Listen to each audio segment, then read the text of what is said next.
I'm not a shrink. I don't do shrink talk, but I think, as I said before, he doesn't have any limits and he doesn't have any character. You know, some people have character flaws. Trump doesn't have any character at all, and he sees in the Vladimir Putins and Xi Jinpings and Kim Jong-un people who also don't have limits, and I think he's kind of envious.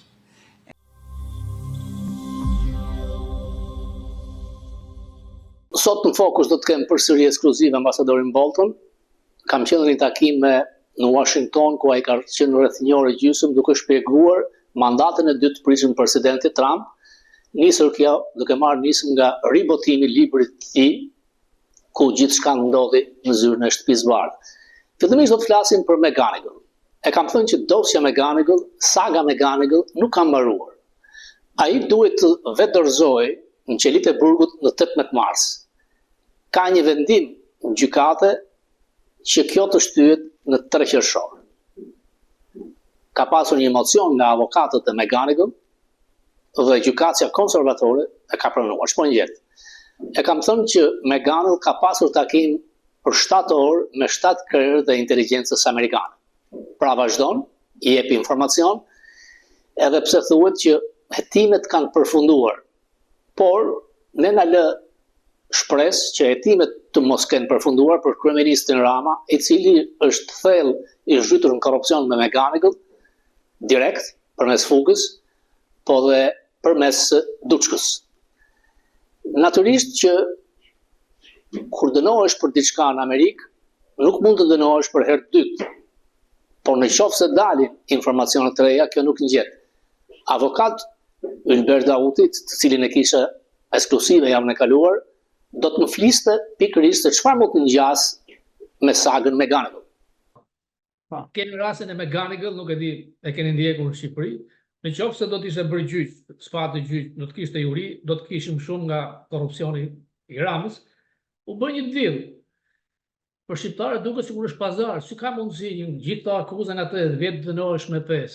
Fakti është që prokurori nuk ka të sigurt që të shkojnë në juri dhe mjaftohet me këtë, apo kjo është pjesë e lojës së drejtësisë në Amerikë?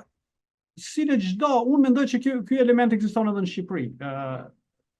Çdo herë kur ka një proces gjyqësor, qoftë civil, qoftë kriminal ndaj një pale, atëherë në palet para mirë për të evituar pasigurinë e një vendimi gjyqësor që do të thotë njëra palë është komplet e humbur dhe tjetra është komplet e fituar, palët bien dakord dhe bëjnë një marrëveshje që është e pranueshme për të dy palët. Me çështjen e McGonigal dhe siç bën edhe më të tjerët në shumë raste në çështje kriminale në Amerikë, edhe civile, palët bien dakord që të zgjidhin çështjen me një farë mënyrë që ta zgjidhin me një farë marrëveshje, sepse ai në rastin e McGonigal ai po të shkonte në gjyq dhe po të humbiste, ndoshta do të përfundonte në burg me dekada. Është 30 vjet. Eksakt, kështu që ai për të eliminuar mundësinë e këtij përfundimi dramatik, ran dakord që të bëj me sa diun disa vite burg. 6 vjet. 6 vjet dhe perol 30 muaj. Dhe të mos i nënshtrohet procesit ligjor që mund të ishte me pasoja shumë më të këqija për të. Në qoftë se dalin dhëna të reja, edhe pse ke bërë një deal të dënuar 5-6 vjet, ekziston mundësia që të dënohesh përsëri? Jo, vetëm në rast se dalin dhëna të reja që mbështetin akuza të reja që s'kan bëjnë me ato akuzat për cilët ke bërë marrëveshje. Je dënuar një herë, por atë nuk dënohesh 2 herë. Eksakt, ajo është mbyllur një herë për gjithmonë.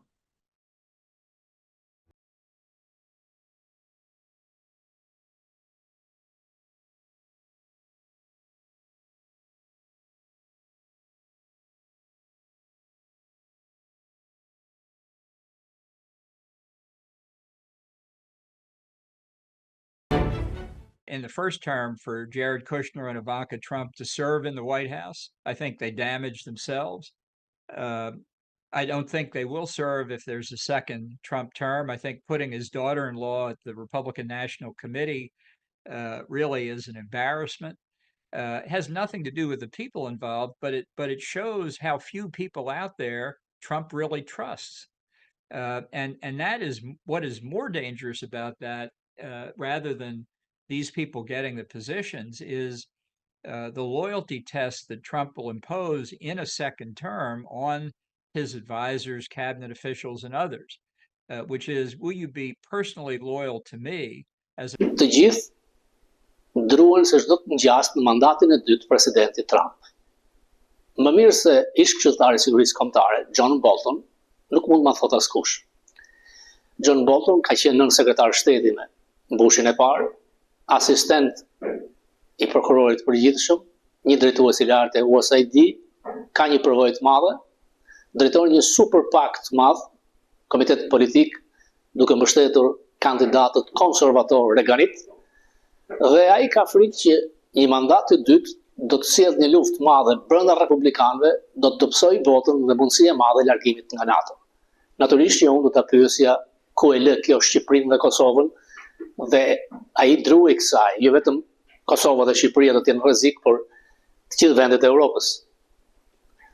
Do ta pyes edhe për korrupsionin që pritet ngjas me mediokrin e llastuar të familjes Trump Kushner, si dhe me Dick Grenell, dhe mundësitë dhe gjasat janë që ta të tërhiqen nëse do të kemi një administratë dytë, sepse hearing pafund në Kongres dhe në Senat, siç po ndodhin për Hunter Biden, do të fillonin ndaj tyre.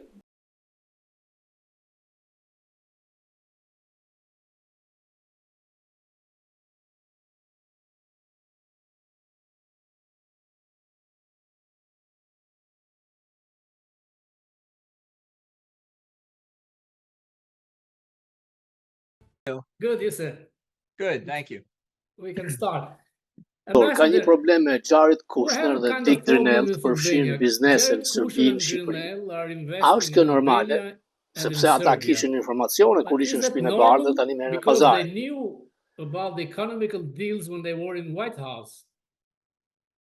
Well, I think a lot of Shumë situata situations dalin kur emerge where përvoja e dikujt në qeveri somebody's experience i in shkon për government shtat biznesit fits kur into ikin prej what they do qeverisë. after they leave the Nuk government. mendoj se I në don't think there's përgjithësi është ndonjë anything gabim me këtë. inherently wrong about Nëse je that. ekzekutivi i një kompanije të I mbrojtjes think dhe shkon të punosh për if you're a Pentagonin, defense company pastaj kthehesh executive and you përsëri go te to work kompania e for the mbrojtjes, Pentagon and go duhet të back jesh to shumë i work for a kujdesshëm defense për company, you konfliktin have e to be interesave. careful about conflicts of interest, and there are very strict ethical rules that people have to Ka follow. rregulla I think the etike danger shumë here strikt is not që duhen ndjekur nga what they ata. did after they left the Problemi government, këtu, ku thoni ju, or është se çfarë considering kanë in bërë deals kur in ikën nga Serbia or qeveria Kosovo për or pazaret në elsewhere, Serbi, but Kosovë the dhe Gjergj. prospect they may go back into government, and the prospect that Por people dealing duhet with them parë se now çfarë po bëjnë see that dhe çdo të prospect, bëjnë and that nëse can kthehen affect përsëri the në terms qeveri. of the transaction. So, Dhe njerëzit i ironically, it shikojnë could këto result pazare in them having to me një të recuse ardhmen themselves dhe dyshojnë. from matters dealing with Serbia and Si për Kosovo if they ironi, go back in kjo later. do t'i It's a detyrojë ata të it's an tërhiqen area that nga I ato think pazare is që po bëjnë në Serbi, Kosovë dhe very Gjergj. treacherous and Është një hapësirë e rrezikshme hard for most people dhe to shumë e understand, vështirë but për it's not njerëzit so që ta much what they kuptojnë. did before, it's Nuk ka what shumë may rëndësi affect them se if çfarë kanë Trump bërë is përpara, reelected. por çfarë Grenell is saying ndikimi is going to nëse be Trump do të the rizgjidhet. future state secretary if Trump have a second in Dick White Grenell House. ka hapur Do you fjalë think se do that të jetë he's sekretar going to shteti. be approved by E the kalon Senate? dot ai miratimin në That Senat. guy? I'm sorry, I missed who Grenell. did you refer to? Në çdo Grenell is administratë saying ka that shumë I'm going to be konkurrencë the që të state bëhesh secretary. sekretari i shtetit. Well, in any administration, there's a lot of competition to be Secretary of State. There's no doubt about it. And, it would make it worse Është një gjë shumë e for keqe Grinnell për or dikë si anybody Grenell që të bëj to pazar trade that me ata, explicitly on duke thënë se the ai mund të marrë prospect një of a vend job they pune. might get. I mean, that would Kjo help do të ndihmonte që të rrite increase the rreziku i risks konfliktit të of interesit conflict of dhe në interest çdo dëgjes në and would Senat be something do that të in nxiste any pyetje shumë të Senate vështira për të. confirmation hearing would make for some very difficult questioning, I would think. How do you see the last Ambasador, si election shikon zgjedhjet in e fundit Turkey? në It Turqi? looks like Duket se Erdogan Erdogan po is humbet. losing ground. Is that A është good? kjo diçka e mirë? Well, I think it is a Mendoj se rejection ishte of një kundërshtim Erdogan. ndaj Erdoganit. Njerëzit ishin People të were shqetësuar nga concerned ndërhyrjet about në zgjedhjet e fundit për election president interference in the last dhe presidential mendoj se në ato election. I zgjedhje think Erdogan Erdogan përdori did shtetin, use the radion, state televizionin TV and shtetëror, radio monopolin monopoly to his advantage. në favor të tij. But Por the opozita nuk doli opposition dot me couldn't come up fakte with për any vjedhje evidence of zgjedhjesh. actual fraud in the election. I think for that reason, Për këtë everybody arsye was gjithkush watching these po i shikonte me vëmendje municipal zgjedhjet and lokale. local elections carefully. I don't see indications of fraud. nuk pa ndonjë ndikim për vjedhje, sepse Erdogan humbi thellë. Njerëzit duan të shprehin se duan një opozitë gjallë, vibrante, dhe nuk mendojnë se Erdogan duhet të ripërjetë në pushtet. Por ëndri i tij është pasuesi i mundshëm. Në një shoqëri demokratike, koha e gjithkujt në pushtet ka një fund. Mbaron. Kjo është një shenjë se Erdogan ka ardhur drejt fundit. In office eventually ends, and this may be a sign that Erdogan's is coming to an end. Kemi një problem me NATO, me ata që paguajnë 2% dhe të tjerët jo. A shikoni ndonjë rrezik nëse Trump kthehet si president? A do të tërhiqet SBA nga NATO? Well, I'm very worried about Trump withdrawing Trump from do të tërhiqet nga NATO. And I have also in the course of my career Gjatë gjithë karrierës time kam argumentuar se vendet e NATO-s duhet të shpenzojnë 2% të GDP-s. Janë me mira si unë qeveri që kemi bërë këtë në 30 vitet e fundit. Nuk është diçka që Trump e zbuloi parë. Për gjithë ne që kemi kërkuar 2% ishte që të ndihmonim forcimin e NATO-s. Shqetësimi im është se ankesat e Trumpit për Gjermaninë dhe vendet e tjera që nuk shpenzojnë 2% janë se ai do që SBA të dalë jashtë NATO-s. Një arsye tjetër, veç mas tregtisë pandershme dhe varësisë europianëve ndaj Nord Stream dhe gazit rus. Trump nuk e kupton natyrën e aleancës.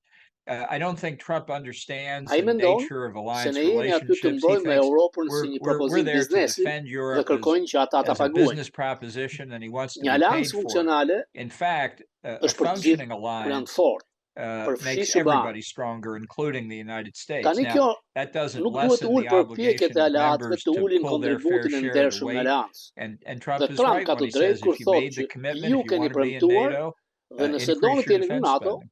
Rrisni shpenzimet ushtarake. The second administration is going to be the same or worse? Administrata e dytë do të jetë e njëjtë apo më keq? Well, I think it's likely to be worse. Sjelljet e tij His në behavior mandatin in e the parë first term is a good place to janë një start vend to i look mirë and për see të what he'll do. analizuar dhe për të But I parë think se many çfarë do të people, bëjë. even to this day, still don't Por shumë njerëz edhe appreciate that sot Trump is not a nuk person vlerësojnë se who Trump has a nuk political është një person që ka philosophy. filozofi He politike. doesn't engage in Ai nuk policy përfshihet në making as politikë we bërje, normally si e kuptojmë understand ne what that normalisht, means.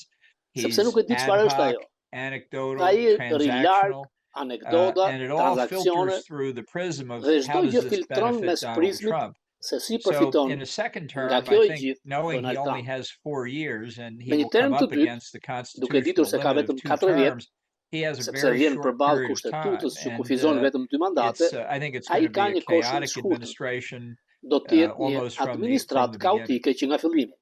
On your last Në intervistën tuaj te Figaro, ju pyetën se a mund bëhet ai diktator si Julius Cezari dhe mund të shkatërrojë republikën. Jo. Do të jetë No, I think Trump is going to be trouble for the United States. I think he caused damage in his first term. I think he'll cause more damage in his second term. But I don't think he's an existential threat to the Constitution. Republika është e fortë.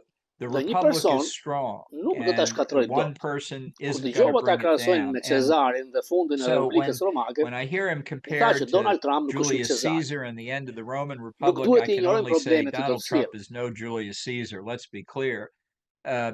It's not to underestimate or to ignore the problems Por he's ju going to them cause, njerëzve but le të simply to gjejmë say to diagnozën people, e let's saktë. get the right Nëse diagnosis. mbi vlerësojmë If we apo overstate the threat nënvlerësojmë këtë or if we kërcënim, understate the threat, we're duhet not të going to know largojmë how to deal emocionet with it. We have dhe to të try vlerësojmë and remove problemet the e emotion and Trumpit evaluate se si ti what Trump's parandalojmë ato. problems will be for us and then see how we can mitigate them. It looks like Duket se Senati do të kalojë ligjin e ri për kufirin dhe Ukrainën, por Trump ishte kundër kësaj. A tregon kjo diçka? For the Ukrainian Kongresi do të kthehet pas the pushimit të Pashkmëve dhe the ligji do të shkojë House për will votim come javës back from tjetër. Easter Do të ketë recess disa next week, mosmarrëveshje, and por in besoj all do i zgjidhet. likelihood, the Ukraine aid package will go to the floor. I think it will be Kundërshtimi i accepted. Trumpit It për may be ndihmën ndaj that it'll have Ukrainës some differences from the fatkeqësisht Senate sjell bill, but I izolimin think e they will work republikanëve that në out. Senat dhe Kongres. And I think that Trump's opposition to Ukrainian aid is unfortunately one of the things that's causing increased isolationism